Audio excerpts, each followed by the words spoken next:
जी team होती ती इतकी विचित्र होती म्हणजे पूर्ण असे मेंबर्स होते. त्याच्यामध्ये वर्षाताई आणि दीपिकाताई ह्यांचा 36चा आकडा आहे हे आपल्याला माहिती आहे.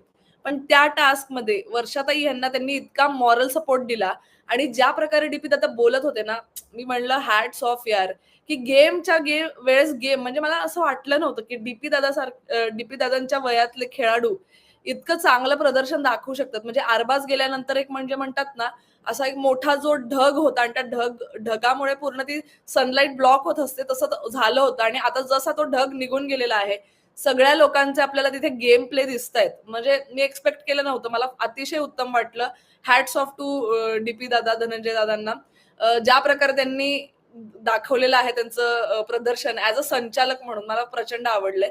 सूरजचं बोलायला गेले तर सूरज अतिशय उत्तम खेळला. त्यांनी त्याचा फिजिकल जी ताकद होती तीही व्यवस्थित वापरली. मला नाही असं वाटलं तिथे त्यांनी जोर लावला. थोडंफार त्याला कळत